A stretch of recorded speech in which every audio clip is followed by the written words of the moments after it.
El Citroën Saxo VTS 16 válvulas que hemos conocido en el primer vídeo se matriculó en Oviedo a comienzos de 1998. Un momento triunfal para la industria automovilística española. En el primer semestre ocurre algo insólito. Tan solo Japón, Estados Unidos y Alemania habían producido más coches que España. Aunque bueno, el Saxo nunca sería fabricado aquí.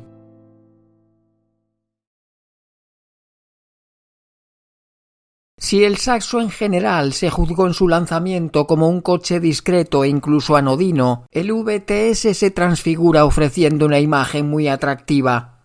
Aunque es solo un poco más racing que los VTR, con los que comparte los paragolpes, los pasos de rueda ensanchados, las taloneras y el terminal del escape, cromado y de mayor diámetro. Un buen despliegue decorativo que nos servía para mejorar el brillantísimo coeficiente aerodinámico de 0,31 de la X, 20 centímetros más corto.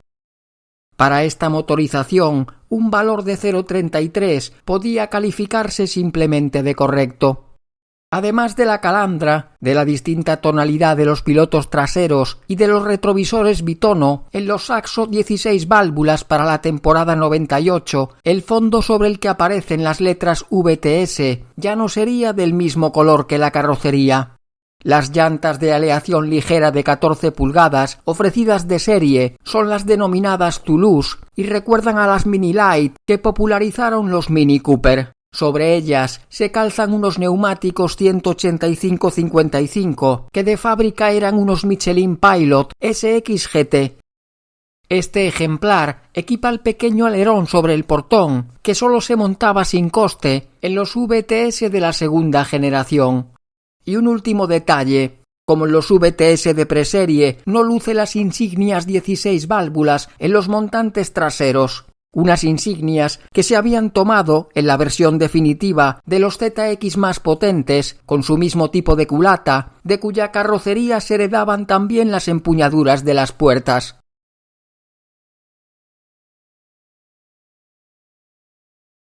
A diferencia de lo que ocurre en el exterior, en el habitáculo encontramos pocos elementos exclusivos que nos indiquen que estamos a los mandos de la versión más picante. En las formas redondeadas del salpicadero, que avanzan las del Sara, se combina la discreción con una cierta elegancia. El gran aireador central es basculante y debajo los interruptores son de origen Santia. Los asientos, de corte deportivo, están tapizados en un tejido tipo terciopelo, denominado Cirrus.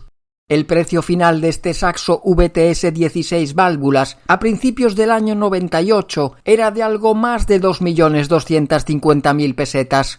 Un precio que equivaldría en la actualidad, si tenemos en cuenta la variación del IPC desde entonces, a unos 23.000 euros. Por esa cantidad se incluían, entre otros elementos, los retrovisores eléctricos y calefactables, los pretensores en los cinturones delanteros, la banqueta trasera partida, los faros antiniebla delanteros, el cierre centralizado con mando a distancia y los elevalunas eléctricos. Los pulsadores de estos últimos se sitúan en una posición un tanto extraña, por detrás de la palanca de cambios, con las teclas prácticamente verticales. En la lista de opciones aparecían, hace casi medio siglo, el aire acondicionado, los airbags frontales, el techo solar deslizante y pivotante y la pintura metalizada, la mítica Gran Pavois en el caso de nuestro pequeño amigo asturiano. La instrumentación, en fondo también azul, es bastante completa.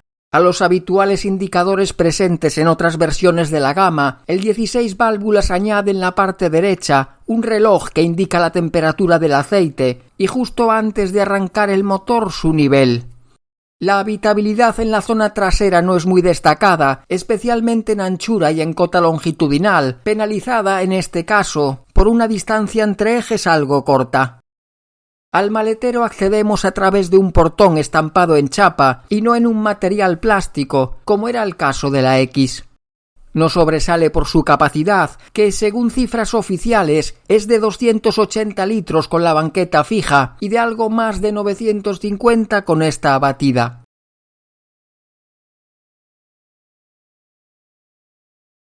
El afinado motor que equipa el Saxo VTS 16 válvulas es el denominado TU5J4. El bloque está realizado en fundición, a diferencia de los primeros TU de los AX, y la culata es de aluminio. Está coronada por 2 árboles de levas movidos por correa dentada. La carrera de los 4 pistones supera ligeramente su diámetro y la elaborada inyección multipunto secuencial está desarrollada por Magneti Marelli. Con una elevada relación de compresión, 10,8:1, de sus 1.587 centímetros cúbicos se extraen, según el fabricante, 120 caballos a 6.600 revoluciones por minuto. El par ofrece su valor máximo de 15 kilómetros a nada menos que 5.200. Regímenes de auténtico deportivo, como el corte de inyección, que se produce sobre las 7.300 vueltas. A pesar de su peso reducido, de poco más de 900 kilos en orden de marcha, las prestaciones anunciadas por Citroën para el Saxo más potente se consiguen más bien sobre el papel.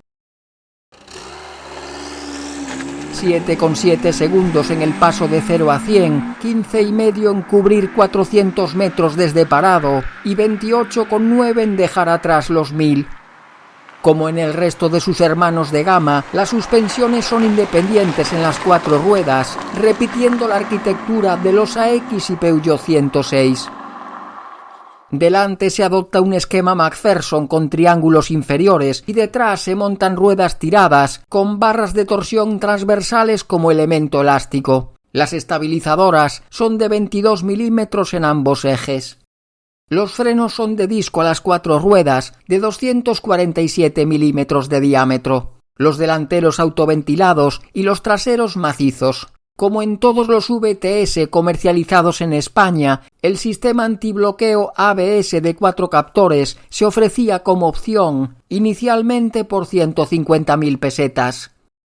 La dirección de cremallera cuenta de serie con asistencia electrohidráulica. Unas 3 vueltas de volante son necesarias para que las ruedas realicen un recorrido completo.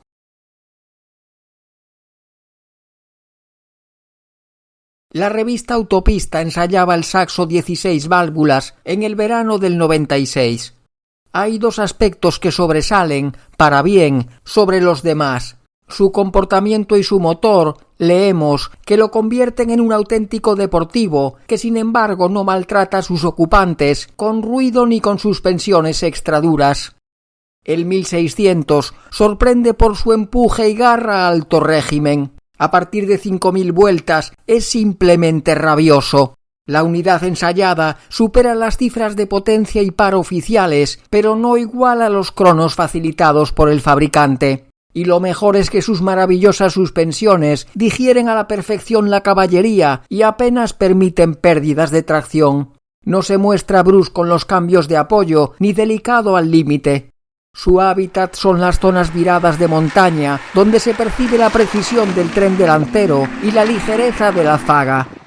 En el interior los plásticos parecen resistentes y en carreteras rotas es difícil oír algún ruido en el tablero o en la bandeja trasera. Los asientos acogen el cuerpo con auténtico mimo, pero el volante, tampoco regulable en altura, va situado demasiado bajo, por lo que en ocasiones el aro toca con las piernas y tapa la parte alta de la instrumentación.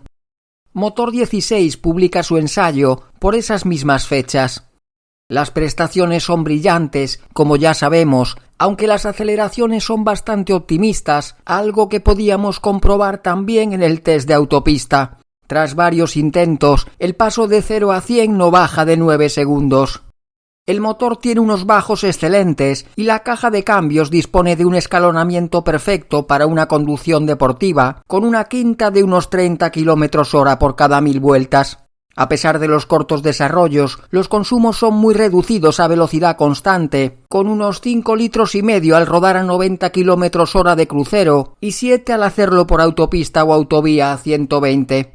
El valor medio ponderado se queda en 8,4, pero según la revista es mejorable en cuanto se pisa con alegría el acelerador. En este caso, en recorridos revirados a alta velocidad se superan los 11 litros.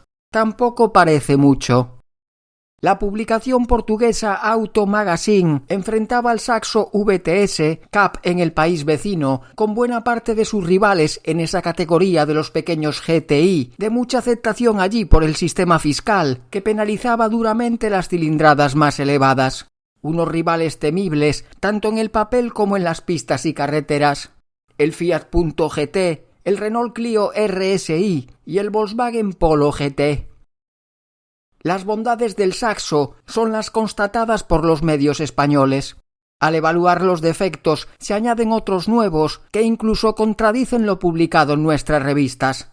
Se critica el poco vigor del motor por debajo de 4.000 vueltas, un cambio impreciso en uso rápido y la calidad de construcción y los materiales del interior, tachados literalmente de mediocres. Por cierto, la unidad de la prueba monta el primitivo alerón trasero procedente del catálogo de accesorios de Citroën. Amplio y bien construido, el mayor atractivo del Punto es su exuberante motor turbo de 1.400 centímetros cúbicos y más de 140 caballos reales, que hace que se imponga globalmente en prestaciones. Otra cosa es el manejo, ya que el tren delantero se ve incapaz de llevar la potencia y el par al suelo, siendo la motricidad reducida. El Clio RSI es un coche extremadamente agradable de usar que equipa el motor más clásico, un 1808 válvulas de 110 caballos. Penalizado por sus estrechas ruedas y por una amortiguación algo blanda, está lejos de ser un deportivo, aunque solo el Saxo lo aventaja en comportamiento. El Polo es muy discreto, por fuera y por dentro. La suspensión beneficia al confort y su motor de 1.400 centímetros cúbicos y 16 válvulas es excelente, pero se queda en 100 caballos. A su favor juega la calidad de realización y la habitabilidad. Unas cosas con otras, el Saxo es el mejor valorado al analizarlo bajo un punto de vista deportivo, seguido del Punto, del Polo y del Clio. Satisfará mejor a los que buscan conducir al límite, con el máximo placer y eficacia. Y por si fuera poco, es el que logra un consumo medio de combustible más bajo. Autopista añadía a la lista de matagigantes dos miembros con un apellido inequívoco, GTI, el Peugeot 106 y el Seat Ibiza. Del primero poco hay que decir, prácticamente es aplicable lo que conocemos de su primo hermano el Saxo. Con su mismo motor, es otra magnífica escuela de conducción, algo más cara. Unas 150.000 pesetas compensadas con un mayor equipamiento.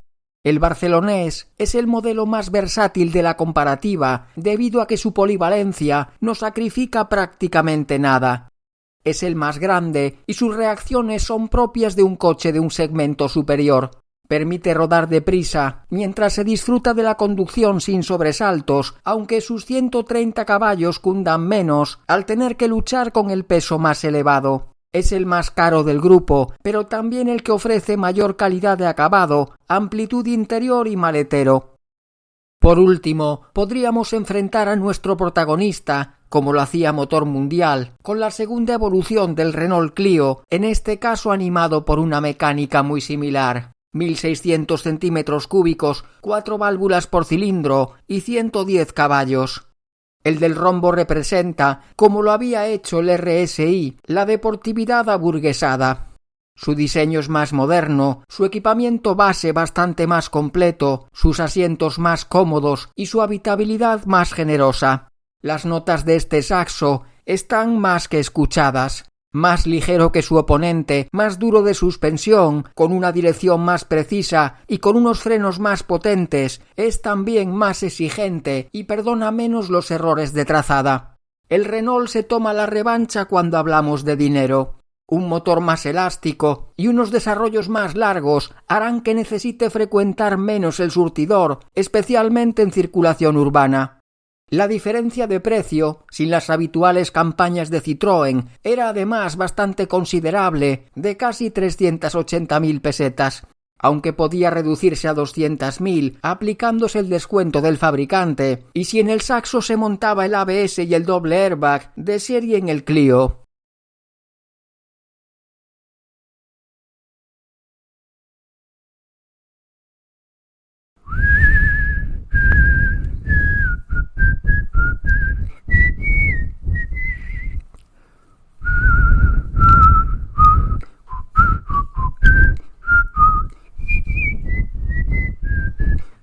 Eres tú mi príncipe azul que yo soñé.